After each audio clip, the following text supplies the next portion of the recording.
As Lorcana fans, we all might have our favorite Disney movies and characters, but one thing I think a lot of us have in common is our love for Kingdom Hearts. We have a lot of nostalgia for the world and the characters, and in a lot of ways, Lorcana is very similar to Kingdom Hearts. So people have been wondering, hoping for, wishing for Kingdom Hearts cards to be included in the game. So let's actually look at how likely that is. Could we get cards of Sora, Rikku, and Kairi? Maybe, but also maybe not. But before we get into it, I want to remind everyone to please like this video and subscribe to the Sorcerer's Hat for more Disney Lorcana content. I post brand new videos every Friday. The first of the giveaway prizes have begun arriving, so hopefully soon I'll have more details on what people can sign up and win. Alright, let's talk about some Kingdom Hearts. So for the uninitiated, Kingdom Hearts is a video game series developed by Square Enix that involves the melding of Disney, Final Fantasy, and the series' own unique characters. It's a very strange sort of mashup that on paper shouldn't work, but in practice kinda does.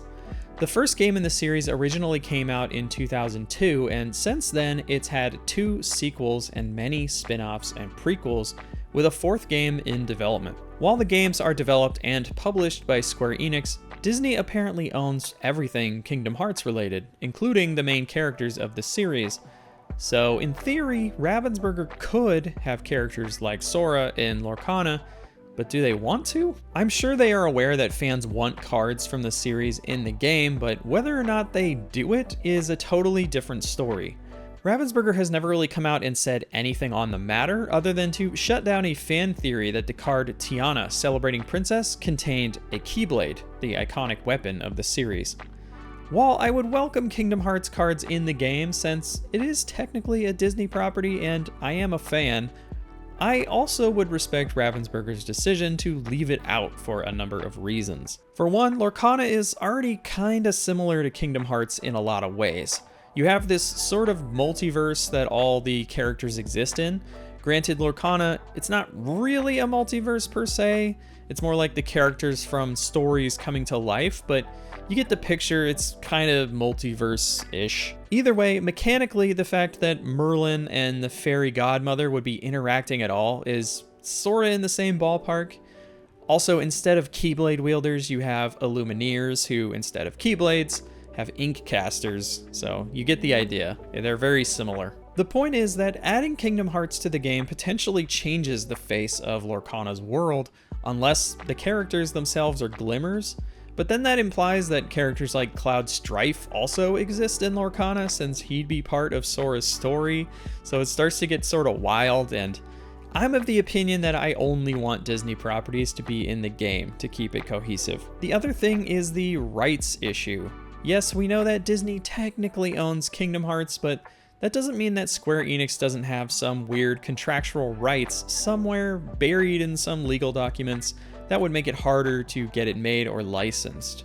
I'm no lawyer and I don't really know what the licensing for something like that would even look like, so I'm just speculating. And if they ever wanted to reprint those cards, what would that even look like? Especially if the licensing issues are more complex than we realize. The point is, these things are never as simple and clean as just asking for permission. I'm using my almost decades-long experience in the game industry to sort of formulate this opinion, but things with legal departments get really complicated when more than 2 companies are involved. Let's just say that. So as much as I would welcome Kingdom Hearts related cards into the game, I would also respect Ravensburger if they didn't include them at all. It's not like Lorcana is hurting for content. There's over 100 years of Disney-related media to pull from, and that's not even counting all the unique lore and characters from Lorcana's world in general. Personally, I don't think we're going to see Kingdom Hearts in Lorcana anytime soon, but I also wouldn't say never. But if you really want to see those characters in glorious cardboard, Kingdom Hearts had its own TCG way back when, so you could track all those cards down and probably have a good time. Thanks again for watching. If you enjoyed this video, remember to like and subscribe to the Sorcerer's Hat for more Lorcana videos. I post a new one every single Friday. I hope you all have a great day. Bye-bye. Love you.